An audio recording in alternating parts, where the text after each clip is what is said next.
Iya. Baik. So ini sebetulnya wajar Pak. Monggo Pak Agung, silakan lanjut Pak. Iya. Saya sangat tertarik. Jadi Anda menganalisa statistik tadi dalam kurun berapa waktu? Waktu itu sih kita start ya sekitar 5 tahun ke belakang Pak, Lima untuk tahun belakang memantau ya. tren. Iya, tapi Baik, memang kami lima. setiap bulan mengupgrade ya untuk Iya. menyusun strategi karena bisa saja berubah seiring dengan tren atau isu baru atau motif baru nih Pak. Misalkan salah satu banyak adalah galau gitu ya. Orang ini Iya. punya masalah personal. Nah ini banyak, ini kompleksitas Pak, entah ke keluarga Hmm, atau teman dekatnya gitu ya. Ini kalau tidak dikelola iya. dengan baik, ini bisa menjadi masalah yang cukup serius nih. Iya.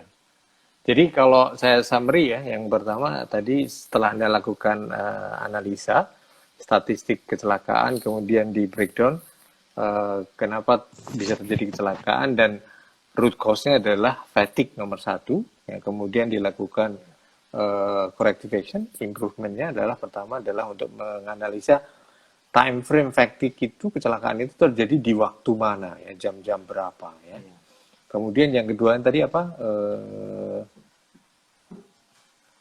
Halo? strategi untuk edukasi, Pak. Nah, Ya, kan bisa ya. Nah, edukasi. ini Ya, untuk itu kontribusinya dari bagus mana nih? sekali. Apakah dia, Eh, keluarganya, atau pengawas, atau keluarganya. fasilitasnya kan, Pak? Betul. Iya, Kita tinjau oke. sama-sama. Mungkin Nah, dari aspek health and hygiene, ergonomi juga masuk ke arah sana juga ya, yang perlu kita prepare well supaya karena komponennya banyak sekali Pak dari di sisi dimensi iya, keilmuannya Pak. baik. Nah, sukses story sendiri, saya bisa katakan itu sukses story ya. Itu terutama bisa di copy paste pada teman-teman di mining atau tambang yang lain. Bagaimana fatigue menjadi satu root cause kecelakaan ya, dan penanganannya itu mungkin inovasi kreativitas dari masing-masing site tambang itu bisa Betul. sharing, bisa learning, share dengan teman-teman yang lain, itu bagus sekali itu Mas Istian ya. Ya. eh, Kemudian kita lanjut achievement apa lagi yang bisa di sharing buat teman-teman yang eh, Oke. mungkin nanti akan pengen bekerja di tambang gitu ya. Oke. Apakah Baik. apakah tambang itu Tambang menarik. pekerjaannya pasti ada dormitory ya atau asrama mungkin ya. Ya, ada Kemudian camp Pak, betul. ada campnya gitu ya. Nah, bagaimana memanage itu semua juga? Apakah menjadi faktor juga risiko terjadi kejadian kecelakaan? Oke, baik. Menarik ya untuk bicaranya fatigue ya. Ini komponennya ini masih ternyata berlanjut nih, menarik ya Pak Iya. Agung ya.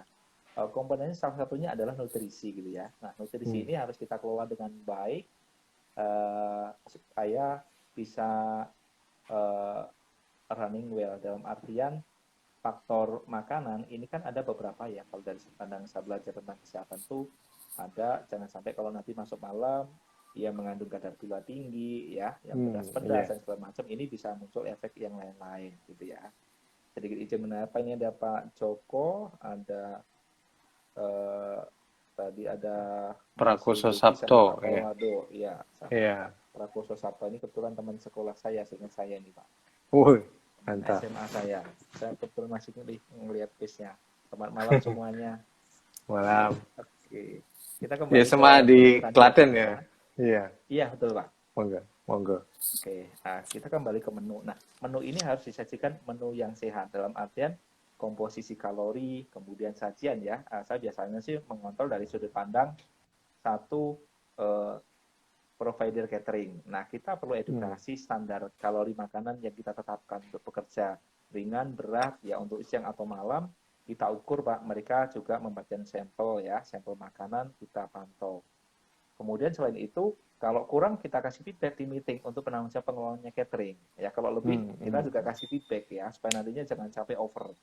Karena apa parameternya kalau lama-lama over ini bisa terjadi kalau sakit gula dan segala macam ini kan bisa mempengaruhi nih Pak para pekerja shift. Ya. Kemudian selain itu juga food handlernya kita juga perlu edukasi Pak. Ya, dalam artian ada standarisasi selain kalori, ada pengukuran juga rutin. Kita juga ada inspeksi ke arah sana.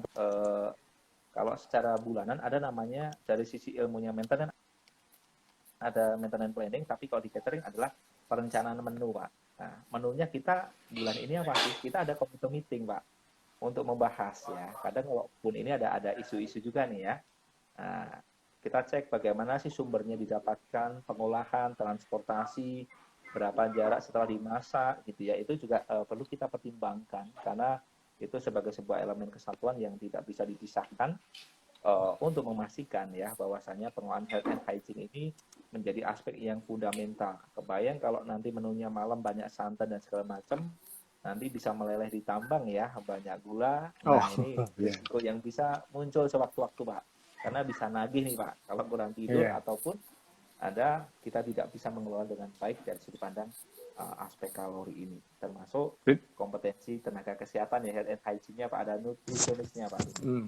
Oke. Jadi ada ahli gizinya ya untuk bisa mengukur dan juga menu yang ya. Oke. Baik. Kita ada Nah, komite bulanan ya. Iya, betul. Iya. Oh, jadi menarik juga ya faktor fatigue tadi ternyata setelah diuraikan banyak sekali ya root cause-nya ya, bisa karena makanan juga, bisa karena behavior atau perilaku sebelum bekerja ya, itu juga mempengaruhi. Ya. Nah, saya mau tanya tentang peranan dari supervisor atau pengawas. Nah, bagaimana yang Anda lakukan gitu ya untuk memastikan bahwa pengawas ini melakukan fungsinya ya, karena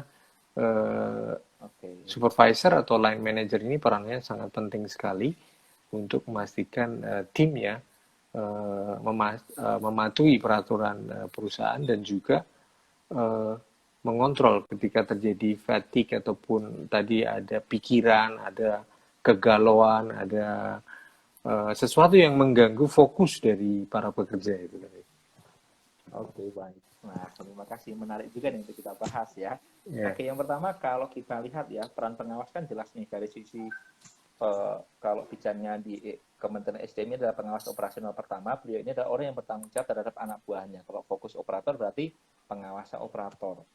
Tugas dan tanggung jawab pertama tentunya harus sesuai juga ya dengan job desk yang sudah ditetapkan, bertanggung jawab terhadap kesehatan dan keselamatan terhadap anak buah yang ditugaskan kepadanya. Itu klausul legalnya demikian ya di PUP Kementerian SDM juga ya, jelas ya di state.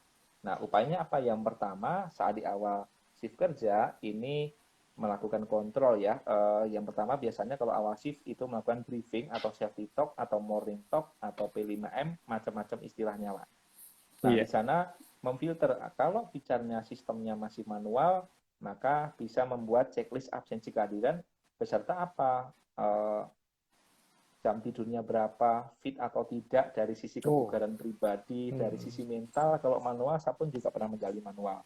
Tapi kalau secara sistematis menggunakan teknologi, di beberapa perusahaan tambang sudah banyak sekali memakai. Nanti saat operator masuk ini menginput jam istirahatnya berapa, ya, jam terbangunnya berapa. Nanti muncul Pak print out seperti kita mau terbang ke bandara. Wow. Nah, nanti ada di sana fatigue calculator ya, jam prediksi fatigue-nya Pak. Nah, dari situ kalau sudah sistematis nanti di print out nanti kapan sih si pengawas ini harus memantau di jam kritisnya si operator. Baik. Nah, itu ya. Tapi kalau tatap muka secara visual kita bisa lihat nih, perhatikan face-nya atau wajahnya.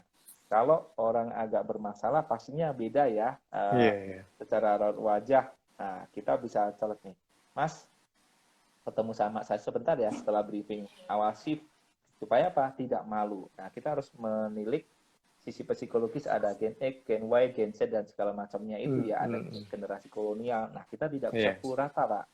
Apalagi generasi sekarang itu akan lebih malu ya, sehingga kita harus selaku supervisor, misalkan umurnya kita di usia 35, 40-an, nah kita bisa harus melihat karakteristik demografi psikologis teman-teman yang jauh lebih muda. Nah, itu sehingga bisa ngeklop Pak, kita single sedikit, dia sudah paham tanpa diminta, sudah melapor, Pak, saya semalam kurang tidur Pak, karena anak saya rewel. Nah, harapannya demikian Pak. Itu sebagai preventifnya ya Pak ya. Tapi kalau Iya. misalkan tengah malam ternyata mengeluh fatigue ataupun ngantuk, nah maka pengawas yang dapat laporan harus ya memberikan waktu kesempatan untuk istirahat, jangan sampai malah dibully ya. Ah kamu gitu aja ngantuk baru malam kedua nih. Nah ini Iya. bahaya Pak ya. Iya, iya. Karena sisi psikologisnya nanti kalau dibully kayak gitu, nah nanti diledeki teman-teman merasa nggak enak dia akan maksa Pak. Hmm. Efeknya apa? Nanti di tengah jalan nggak sampai Pak, malah nabrak, entah nabrak tanggul atau nabrak dam truknya kawan. Nah ini yang Iya. kita tidak bisa prediksi. Baik. Kalau satu grup itu rata-rata berapa operator ya?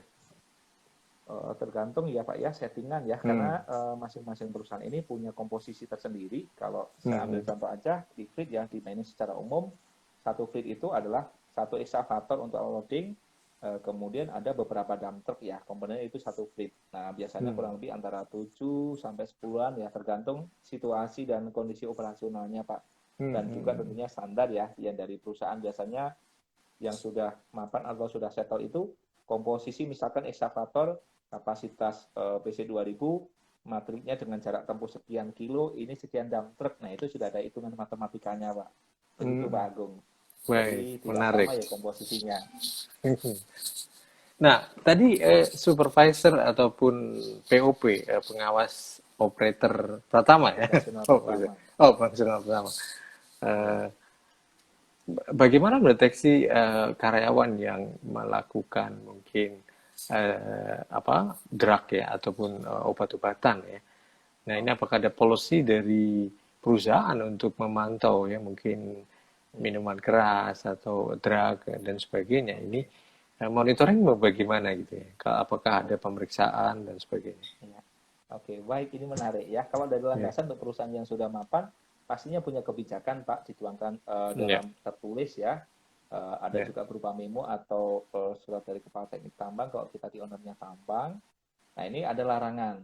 Itu disampaikan di mana? Di induction awal masuk kerja. Yang kedua Hmm, ada biasanya ada ya beberapa perusahaan saya diskusi sama teman-teman saya itu membuat safety commitment letter, larangan mengkonsumsi alkohol.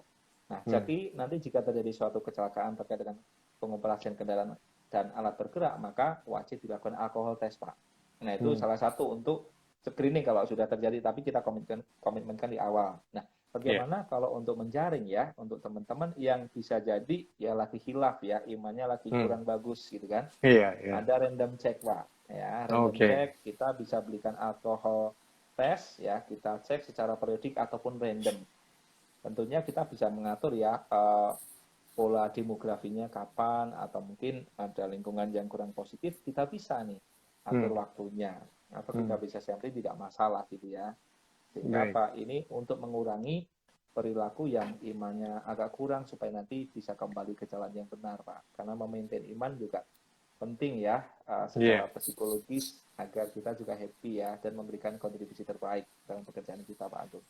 baik. Terima kasih. Ya, itu poin yang sangat penting karena di remote area orang sendiri ya, pikirannya bisa kemana-mana, fokusnya. Nah, memaintainnya sangat perlu untuk menjaga supaya fokus terhadap pekerjaan. Nah, kembali ke masalah pengawas tadi ya, supervisor, bagaimana melakukan refreshment, kemudian assessment terhadap pengawasnya sendiri ya untuk bisa melakukan sesuai dengan SOP, sesuai dengan job description-nya masing-masing. Ini menarik juga karena pengawas juga karyawan ya, di mana juga bisa melakukan kesalahan, jika Betul Pak. melakukan kekhilafan. Ya.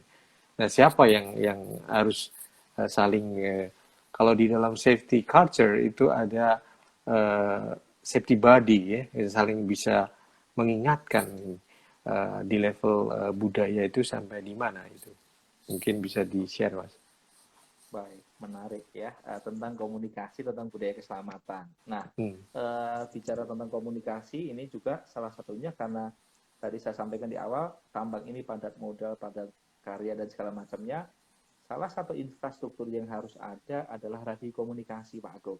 Hmm. Ya Hmm. untuk operator ataupun juga pengawas ya yang di luar kabin kan rata-rata pengawas di luar kabin ya Pak ya atau kalau Ya. lagi traveling ada di dalam mobil ada juga radio komunikasi ini kewajiban ya ini sebagai kelaikan komisioning ya ini harus ada dan kondisinya baik Kemudian yang kedua, bukan hanya itu, tetapi kita juga harus siapkan uh, metode pelatihan ya tentang komunikasi ini.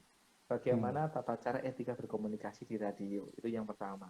Yang kedua, bagaimana kalau meminta keadaan darurat ini pelapornya seperti apa sih? Yang ketiga, bagaimana etika komunikasi saat melakukan pekerjaan. Jangan sampai nanti dicampur-campur sehingga tidak efektif, karena secara sistematis ya radio ini dialokasikan untuk keperluan darurat. Memang boleh saja kalau misalkan malam untuk menghibur ya teman-teman sepi sendiri bisa saja, tetapi juga harus melihat waktunya, timingnya yang pas agar seni antara pelaporan production ya, pelaporan pekerjaan dan menghibur supaya tidak fatik ini komposisinya pas, Pak. Baik, Gitu Pak Agung. terima kasih. Ya, ini banyak sekali yang ingin ditanyakan ya, tapi saya rasa tidak akan mampu untuk merangkum semua ya. Mungkin teman-teman yang nanti kita bisa lakukan sharing lebih jauh di Zoom meeting, bagaimana sih lika-likunya safety, praktisi safety atau K3 di pertambangan ya. Jadi buat teman-teman yang ingin bekerja, ingin melakukan aktivitas sebagai pekerja di mining ya, ini juga penting sekali buat sharing nanti ke depannya. Tidak hanya untuk para praktisi K3, tapi juga para pelakunya juga. Nah, kira-kira Mas Istian bisa sharing nggak apa yang menjadi saran ya sebagai seorang safety itu untuk mahasiswa ataupun calon pekerja safety ya, itu apa yang harus dilakukan untuk bekerja di tambang ini, tip and triknya ya, itu apa ya? Yeah. Baik, ini menarik nih ya secara general ya, karena segmennya bukan hanya para miners ya, tetapi bagaimana sih rekan-rekan yang tertarik untuk ke tambang. Nah, ini sedikit belajar dari story ya, dulu saya juga karena pernah jadi mahasiswa dari graduate juga. Di poin yang pertama, kalau saya masih jadi mahasiswa itu, satu, belajar ya, tentunya mencari literatur nih, perusahaan-perusahaan tambang ini mana saja. Nah, kenapa kita harus bidik nih, prosesnya apa, bagaimana strukturnya, lokasinya di mana. Ya, sehingga apa, kita nyasar kalau mau magang itu, kita harus cari literatur. Selain itu kita mencari informasi sekarang jauh lebih gampang ya, karena YouTube dan segala macamnya akan lebih mudah ya, internet ya. Kemudian saya sendiri untuk membentuk kelompok kecil ya, meminta sharing kepada senior atau kakak kelas setelah selesai dari magang. Nah, kita bisa minta sharing nih dalam diskusi, kalau sekarang bisa via Zoom atau kita bisa browse di YouTube gitu ya. Bagaimana tentang pengalamannya, kesiapannya apa saja. Dari sisi kesiapan menyiapkan wawasan, yang kedua bagaimana mengasah mental, karena kita perlu organisasi. Beda dasarnya di kampus sama di lapangan kerja, karena memang kompleks. Bagaimana kita selaku praktisi, kalau basicnya dulu ada namanya psikologi industri, tetapi saat kita bicara di tambang, kita jauh lebih banyak nih psikologisnya. Kenapa? Mengedukasi orang, menemukan formula yang tepat ya untuk memberikan edukasi dari bagaimana kita bicara dengan teman mekanik, operator, ya staff, kemudian manajemen, ke customer, kepala teknik tambang, tentunya cara pendekatannya juga tidak sama. Nah, kita perlu belajar tentang dasar-dasar komunikasi dulu. Kemudian dari sisi dimensi keilmuan memang safety ini banyak ya, ada ergonomi dan segala macam. Kalau basically-nya kita dari K3 udah dapat ya, tapi kalau dari non K3, karena sebenarnya kalau kita waktu bekerja gitu ya, ini dasarnya di K3 itu ngambilnya bukan hanya di dasar K3, ada yang dari teknik mesin, dari geologi, banyak macam. Sehingga kita tidak perlu takut yang non K3 ini tidak bisa berkarir di K3. Satu hal kalau bicaranya dari sudut pandang spiritual, itu di K3 itu ladang amalnya banyak banget, Pak. Ya, bagaimana kita mengendorse, mengajarkan orang, merayu, ya, menegur kalau salah dengan cara yang pas tapi ngena di hati. Nah, itu juga seni tersendiri, ini nggak dipelajari di kampus. Ya, itu sisi yang bagaimana kita harus mempersiapkan itu. Jadi mentalitas kita tidak perlu berkecil hati, siapapun bisa. Kenapa? Satu hal sudut pandang dari pengalaman pribadi saya sendiri, dulu kalau dari SMA itu kalau disuruh maju ke depan kelas itu nggak bisa ngomong, mukanya merah gitu kan. Berlanjut ke kuliah kan, Iya. Putri Pak, saya di kuliah itu harus handle teman saya dijadikan koordinator asisten dosen. Teman saya Hmm. 103 dalam satu kelas. Dari situlah muncullah the power of kepepet gitu kan. Iya. Akhirnya bisa gitu kan. Iya. Iya. Bisa mentreatment. Poin fokusnya adalah sekali ini menyapa Pak, ini ada sahabat saya juga, ini ada Pak Theo Markis, ini teman SMA saya juga, sama Pak Firman Yulianto, ini salah satu teman saya juga, beliau juga YouTuber juga gitu ya. Selamat malam Baik. Mas Malam Theo, Mas Firman dan Theo. Mas Firman. Ya, kembali ke tadi. Poinnya adalah bagaimana kita eh, kekurangan kita ini jadikan menjadi kelebihan kita.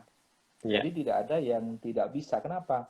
Kita perlu melihat bagaimana orang tua kita berjuang dari keterbatasan, bisa menyekolahkan kita, keluarga kita. Jadi kita harus memberikan energi terbaik untuk mereka. Iya. Bahasanya tidak ada yang tidak bisa gitu ya. Kenapa? Kita sama-sama makan nasi ya. Kita Iya. sama-sama berangkat dari awal. Saya pun juga dari graduate. Jadi kalau orang lain bisa, why not? Kita pasti harus lebih bisa dan kita upayakan harus lebih baik. Saya juga belajar ya dari guru-guru saya bagaimana tentang mengasah diri, mengupgrade diri. Kalau dikasih tugas 1 poin, kasihlah opsi minimal 2 atau 3 poin. Sehingga apa? Kita bisa kerjakan lebih dari yang diminta. Kalaupun nanti promosi dan segala macam itu dari sudut pandang saya adalah hadiah, tapi plus-plusnya adalah doa terbaik dari orang tua dan keluarga kita tercinta. Nah, itu yang harus Amin. menjadi pemicu semangat. Jadi kombinasinya antara spiritual, kemudian mentalitas, profesionalisme, termasuk juga bagaimana kita memiliki etos kerja. Ya, etos kerja ini penting untuk memupuk kita mau jadi apa. Kalau kita nggak Ya. punya cita-cita, ini masalah gitu kan. Nah, kalau kita udah punya cita-cita, sebenarnya sudah punya satu spirit, Pak. Ya, Iya. saya mau jadi head of HSE contohnya.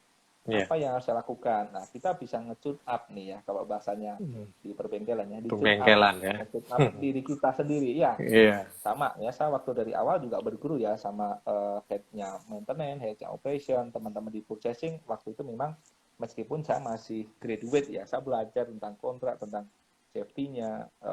Saya dikasih penugasan cukup banyak dari atasan. Kalaupun dikasih tugas, saya nggak akan menolak. Ya, kenapa? Itu pasti ada seni di dalamnya. Itu pasti ada Iya. ilmu baru. Ya, entah itu saya belum tahu sama sekali. Nah, disitulah kita mencari challenge dan itu kalau supaya nggak lupa, idealnya kita punya catatan, Pak, gitu kan? Entah berbentuk buku atau dibuatkan dokumen suatu saat kita bisa tuangkan. Ini seperti hobi saya ya. Saya sekarang lagi jadi content creator, mencoba ya di YouTube. Saya memang belum genap 150-an ya, mungkin kisaran segitu ya. Bagaimana menuangkan supaya tidak lupa dan nanti bisa diteruskan dan bisa mengajak rekan-rekan ini memberikan motivasi supaya kreatif, inovatif, dan solutif. Karena kalau kita tanpa inovasi, kita pasti akan ketinggalan. Iya. Bagaimana kalau kita menjadi karyawan teladan, beberapa rekan-rekan di perusahaan dan segala macamnya punya kompetensi, kita akan tersisih. Nah, kalau nggak mau tersisih, ayo berjuang. Gitu Pak Agung, secara Iya. konsep dasarnya. Baik, terima kasih Mas Istian. Ya, menarik sekali yang kalau boleh saya summary ya. Pertama adalah komunikasi skill itu menjadi kunci sebagai seorang safety praktisi. Ya, di samping dengan kemampuan kompetensi tentang safety sendiri, tapi skill komunikasi ini menjadi penting ya. Tadi digambarkan Betul. yang Mas Istian ini adalah orang mungkin ya, tebakan saya adalah introvert ya.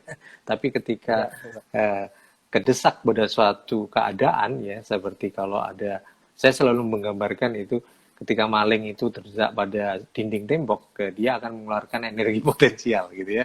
Energi betul. potensialnya bisa melompati temboknya ya. Nah, tadi digambarkan dia diberikan tugas sebagai koordinator asisten. Nah, itu bisa keluar ya energi potensial. Sebenarnya talenta yang dia miliki, komunikasi skillnya itu keluar. Ini penting sekali. Ya, komunikasi skill, kemudian kompetensi, soft skill hard skillnya itu knowledge-nya, kemudian kembali spiritual. Ini penting spiritual ini dan tadi dikatakan doa dari orang tua ini menjadi komponen yang sangat mendukung baik istri dan juga anak dan doa orang tua. Ini menjadi suatu komponen yang lengkap. Ditambah lagi, yang poin paling penting adalah inovasi, kreativitas dari teman-teman nanti yang akan ingin bekerja di tambang ataupun di mine, di oil and gas ataupun di jasa atau di manufacturing. Itu saya rasa is common rule, common practice yang harus dimiliki teman-teman. Dan kalau boleh saya summary lagi, satu yang menarik adalah Anda bikin suatu milestone ya, ataupun target ya, target yang ingin dicapai. Misalnya 5 tahun ke depan saya mau jadi HSE manager gitu, atau HSE supervisor, terserah.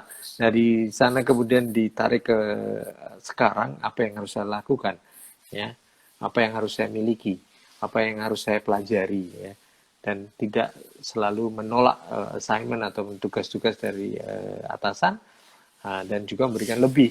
Ini menjadi titik poin ya.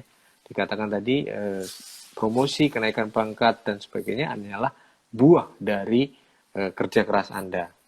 Ya, saya rasa itu bagus sekali, Mas Istian. Saya terima kasih banyak mendapatkan insight dari Anda selaku praktisi K3 atau sebagai ya koordinator atau auditor ya, auditor di KPC, Kaltim Primakul di Kalimantan.